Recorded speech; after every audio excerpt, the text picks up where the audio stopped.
Hello everyone.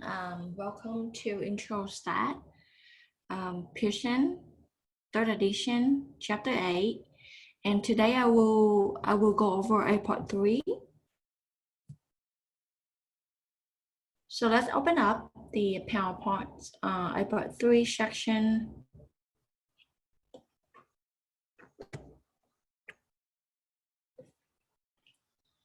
So I hope everyone can see my screen right now. In chapter 8, you are learning about hypothesis testing for population proportion. In this section 8.3, we are focusing on identify two possible sources of error in hypothesis testing. And you will distinguish between practical and statistical significance. And you will learn how to identify similarities and differences between a hypothesis test and confidence interval approach. So let me jump to this slide, revisiting small p-values.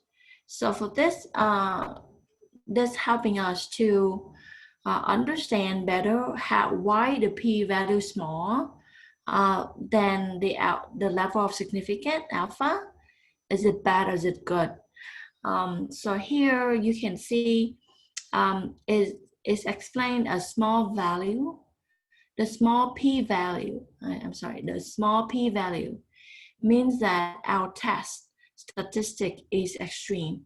What does it mean? It means like every time that you found a p-value, you all the time have to compare with the level of significance, which is the percentage that we are allowed. We are thinking like that percent, the researcher might make the mistakes. Okay, so this p-value that you found, if it's smaller than the level of significance, which is bad. Okay, but actually we have two types of errors in this case. So let me explain to you the small p-value first right here. Then I will tell you what are the two errors. Next, here the extreme test statistics means something unusual, which is something is like rarely happen. It's not happen all the time. So usually the null hypothesis will be the statement, will be something that usually happen, right?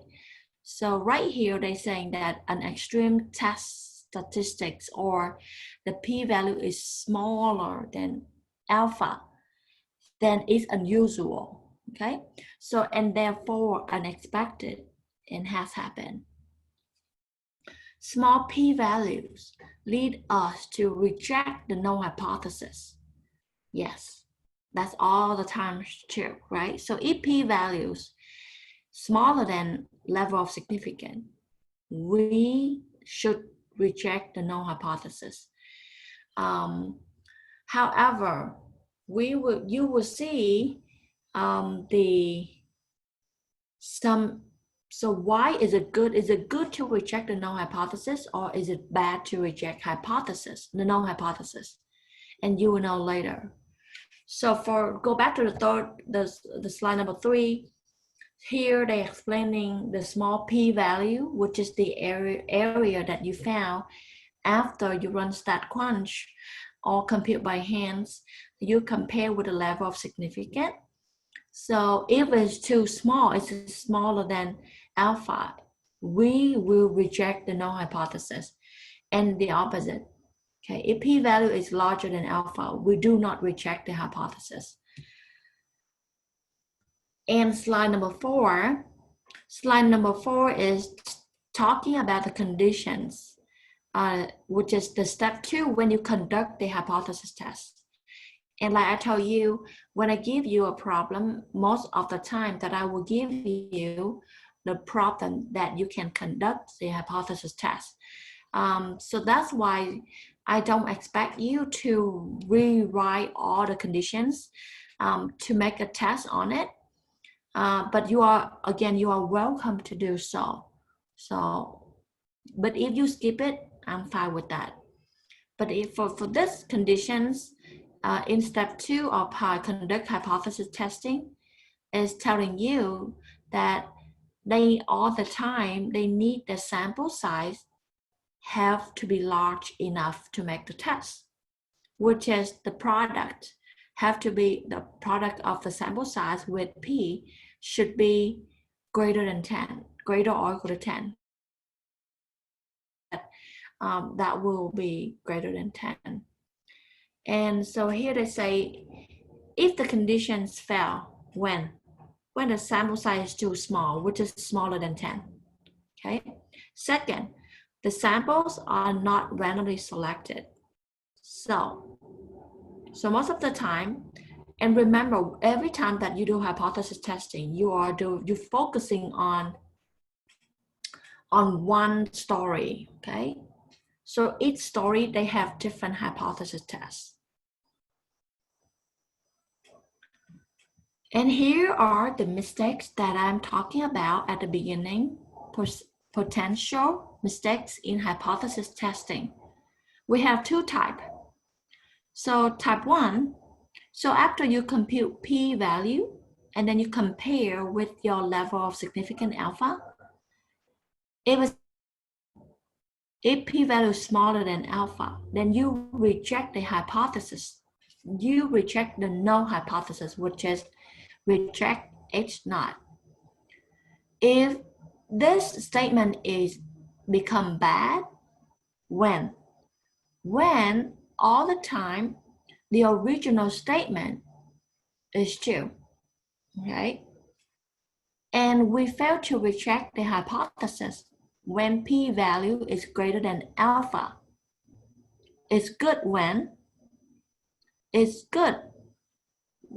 we assume that the null hypothesis is always true, right? The second error is, like you see right here, they set up in two-way table. If the null hypothesis is false, and then you compute, you got the result, p-value is smaller than alpha, then you conclude that you will reject the null hypothesis. And the situation will be good decision if the null hypothesis at the beginning is false. And the opposite, fail to reject the null hypothesis. If the null hypothesis is false at the beginning, it's bad if you fail to reject the null hypothesis. In short, anyway, in short, you don't have to worry about this one. You only need to understand that if you know that the null hypothesis is true, but you compute, you got the result, and then you reject or not reject the null hypothesis, then you know it's a bad or good decisions, right? So, and at the same thing with, if you know that the null hypothesis is false, again, when you compute, you do the conducting the hypothesis testing and you got the result, then you compare with alpha, with the p-value, you reject the null hypothesis. That's the good decision, and the opposite. If you fail to reject the null hypothesis, is bad decision. So this we call two type of errors. So a different textbook, they call type 1, type 2, but actually it's not really, my personally do not really want to like kind of kind of thinking like differently, like is it bad or good, is it good or bad, stuff like that. You don't have to worry about it. So what I expect you to do is, you know how to conduct the hypothesis testing in a part 2. That's it. So here's just like the extra information for you to know. So if you go to deeper, the mistakes of hypothesis testing, this might be happen, okay? So just let you know this might be happen. So right here is another example. So describing the mistakes. So this is, we're going to analyze what is the mistakes in here. So suppose a political analyst is interested in predicting whether a school bond measure on the ballot will pass. Her hypotheses are H naught colon P equal to 0.5 and the alternate hypothesis HA colon P greater than 0.5. So I want us to describe two types of errors she might make in conducting this test. And you explain what a 5% significant level means in this context of this problem. So first, they want us to telling two types of error, like the table, like previous slide, okay? Based on this problem, let me go back to this two mistakes. So they want you to describe this. If the case, the null hypothesis is true, then what happened? And the second case, if the null hypothesis is false, then what happened to that problem? And what does it mean of 5% in this case? So now let's jump to the solution. So the first, number one, the first mistakes. So we rejecting the null hypothesis when the null hypothesis is true. So this means concluding that more than 50% favor the bond when the actual proportion who favor the bond is 50% or less. You understand what it means, right? So when you go back this slide, this telling you the null hypothesis is right here. P is 50% or maybe less, right? And the alternate hypothesis, which is the researcher claim, saying that it might be greater than 50%. When we go back to compare this error, okay, so this is the error. If you reject the null hypothesis when the null hypothesis is true, then it's not a good choice, right? So they write two different errors for you to see. The first error is the case that when you're rejecting the null hypothesis, when the null hypothesis is true, then what does it mean? They're just explaining it, and the opposite. And second case, failing to reject the null hypothesis when it is false. When the null hypothesis is false, okay? And they tell you the meanings. For this one, number three, they so the textbook explaining 5% level of significance. What is it? Like I told you earlier, this percent represent for, they might making mistakes in this within this percentage, okay? And the chance to know that is a mistake or not, you have to compute p-value and then compare to this level of significance. Okay, so usually level of significance is 1%, 5%, and 10%. They don't want to make it larger because if you make it larger or make it smaller or something, somehow it's not really, it's make us make more mistakes. So usually they set up 1%, 5%, or rarely is 10%. Common percentage will be 1% or 5%. And what does it mean? So this means there is only a 5% chance that the analyst mistakenly concludes that more than 50% favor the bond when it's in fact they don't.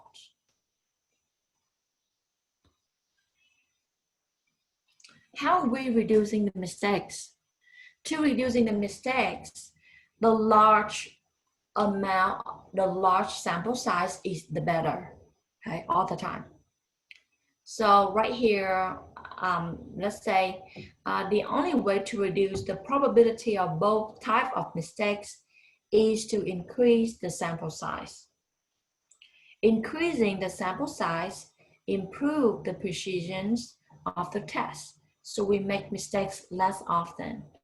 Of course, all the time, some stories, some some situation we have, we will have the mistakes sometimes, right? Never, nothing is perfect. So, but at least when they setting up the level of significance, you kind of limit your mistakes already, and make sure that the sample size is large. The large, the better. We cannot make the level of significance arbitrarily small, because this increases the probability that we mistakenly fail to reject the null hypothesis.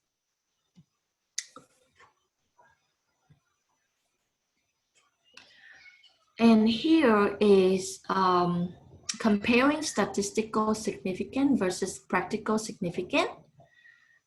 For these two definitions is actually talking about like let me see the right word to say. It's not happen a lot when you do conducting hypothesis testing, but it might happen. And sometimes people are saying that the word statistically significant. So that's word they're using it when the null hypothesis is rejected. It means when you compute the p-value less than the level of significance, okay? And they explain a bit more right here, the difference between the data estimated value for a parameter right here telling us, since we are talking about population proportion, so the parameter in this case will be LP, okay? P is represent for a percentage or fraction. Usually like we compare this to represent for the entire population proportion, okay? And the null hypothesis value for a parameter is so large, it cannot be convincingly explained by chance. However, statistically significant findings do not necessarily mean the results are useful. So right here, when you are conducting hypothesis testing, you don't have to worry about like, is it statistical significant or practical significant? I'm not going to asking you that type of question. So again, here is for you to understand a bit better about the terminology. Sometimes you will see this in a textbook or somewhere you understand it. But the actual section that I would like you to focus on will be part 2, which is how to conduct hypothesis tests, how to construct the confidence interval in chapter 7. But look like part 3, they combine both a bit, okay, and telling you how to see the mistakes that sometimes the hypothesis testing make mistakes might happen. So here is the example 3, statistical versus practical significant example. Look like right here, it's talking about, okay, so let's read this. Suppose the proportion of people who get a certain type of cancer is 1 in 10 millions, and that a statistical analysis, and that, so that's separate sentences, okay? So let's suppose that proportion of people getting certain type of cancer is 1 in 10 millions, and they got a research, they say, and that a statistical analysis show that talking on the cell phone daily double the risk of getting cancer. That's like, it's like alternate hypothesis, right? So this means that the risk of getting cancer is now 2 in 10 millions, or maybe like more, right? Would this, practically speaking, cause a person to stop talking on a cell phone? What do you think? So here they're explaining the practical significant result in both statistically significant and meaningful. It means like it's more practical, right? It's more like I think it's tend to more like observe data and guessing it. And again, here's for you to identify between statistical significant and practical significant. It looks like this. And some caution that when you're writing the conclusion, when you conduct the hypothesis testing, is when you're done with finding p-value, if your p-value is so right here, I think it's kind of yes. So right, for this case, they're talking about the p-value is greater than your level of significance. Then you should not say we accept no hypothesis, or we should not say we have proof the no hypothesis is true. So you should say like, we have failed to reject the no hypothesis, or we cannot reject the hypothesis, sometime like that.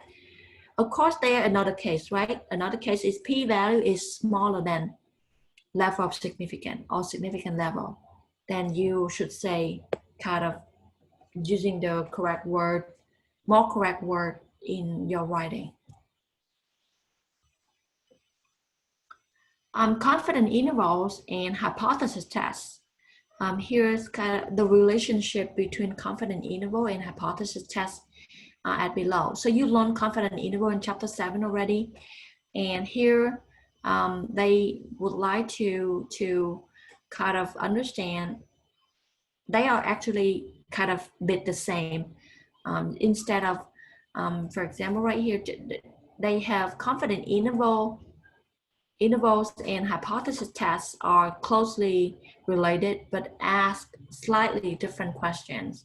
For example, confidence intervals, people might asking like, what is the value of this parameter? Or sometimes they say, construct like 95% confidence interval of that situation, blah, blah, blah, blah, right? The hypothesis test will be more wording. As you notice in APOID 1 and APOID 2, and here is the type that they might ask.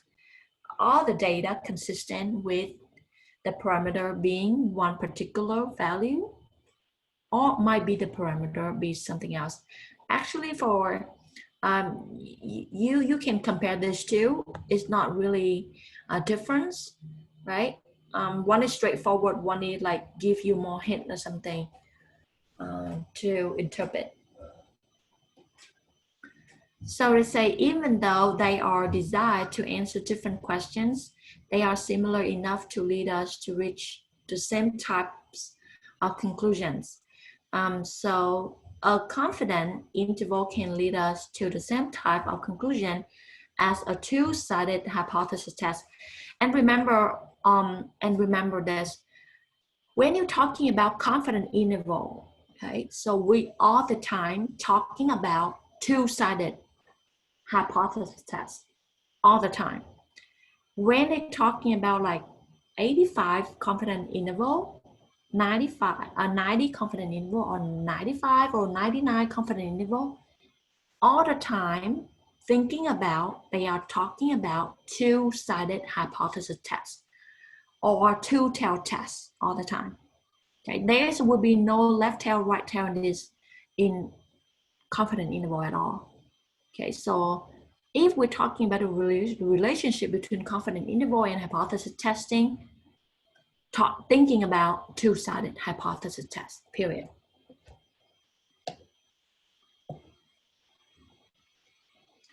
So here is another example about death penalty. So we got this example in section 8.2, I believe. So you can jump back 8.2, but it looked like this one give us more question.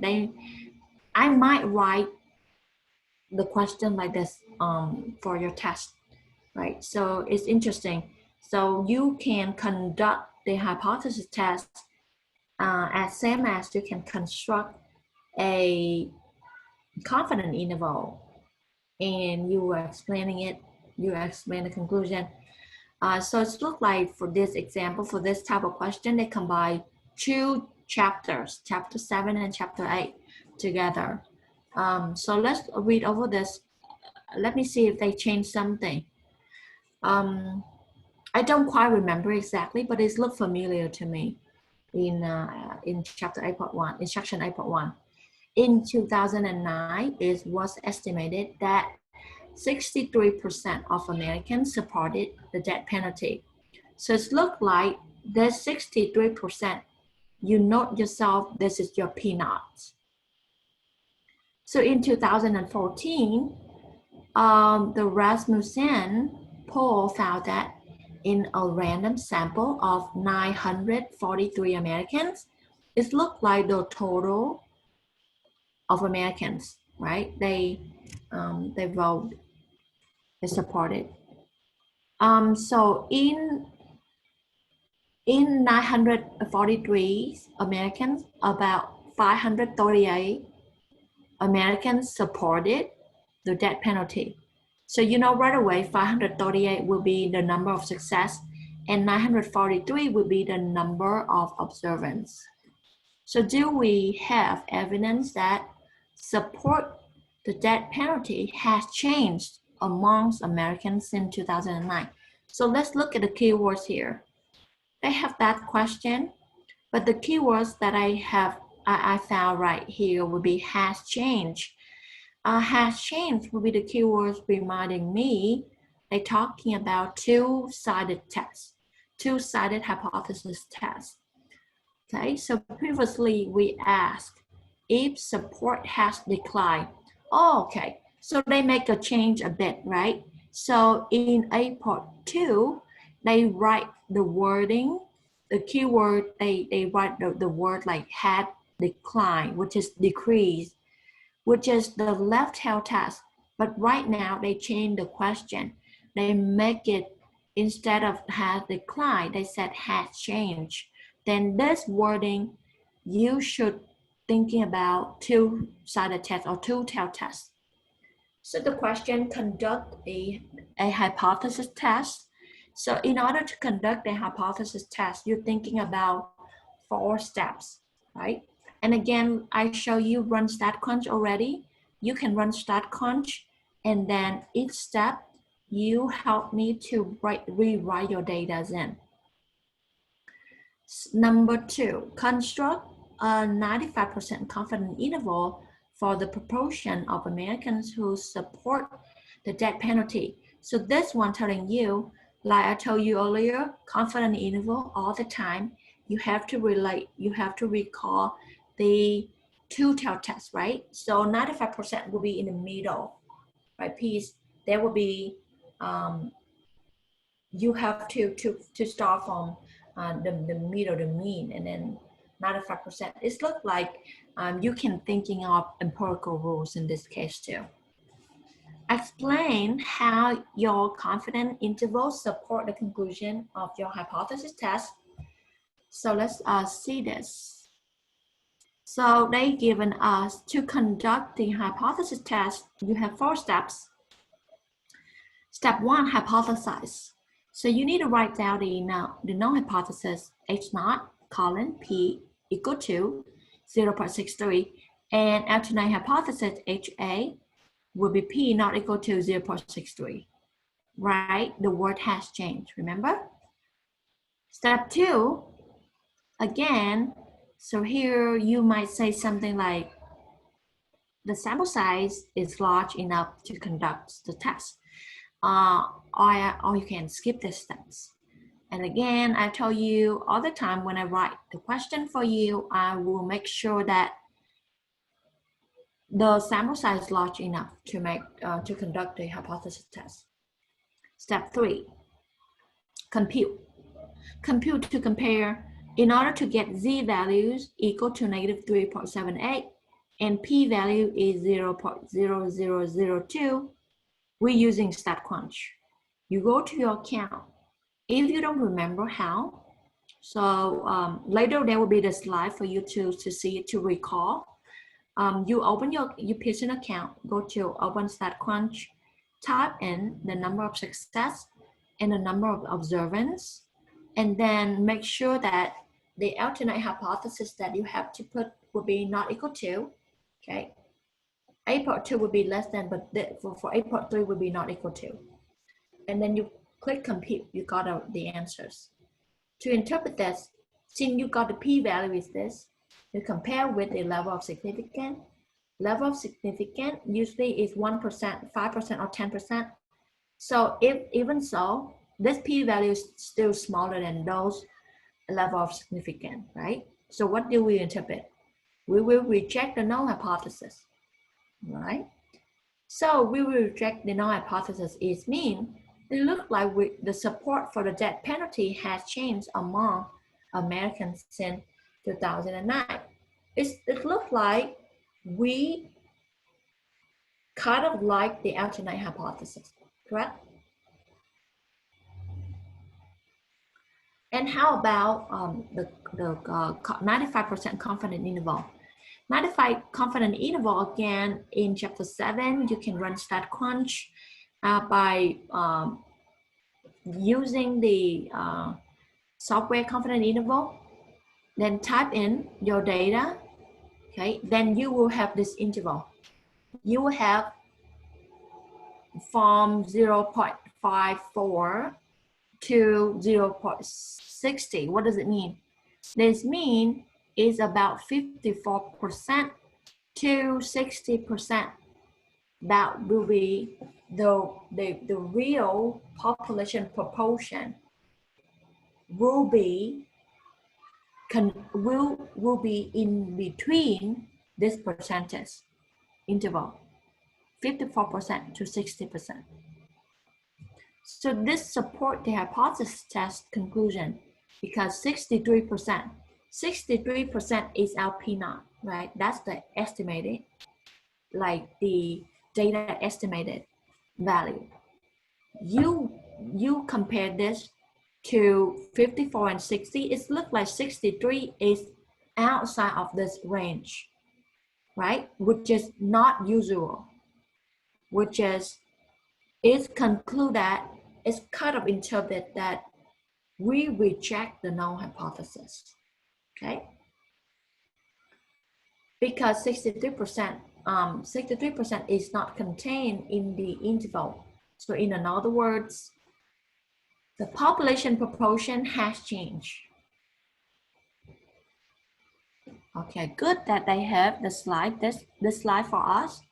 So remember, you go to stat, then you go to population proportion, and then it appears this window. You type in the number of success, you type in the number of observations, and you type in the hypothesis test for P. You've got P-naught is 0.63, and alternate hypothesis will be not equal to. But for when you are testing confidence interval, you don't check the hypothesis test for P, but you will perform as confident interval for P, okay? And you will type in 95%, which is the confident interval that they require. So you will do twice. The first, you will run for hypothesis test for P, and then you got your data, record it, and then you run for the second question talking about confident interval. You check this box instead, and then you run, you got a solution.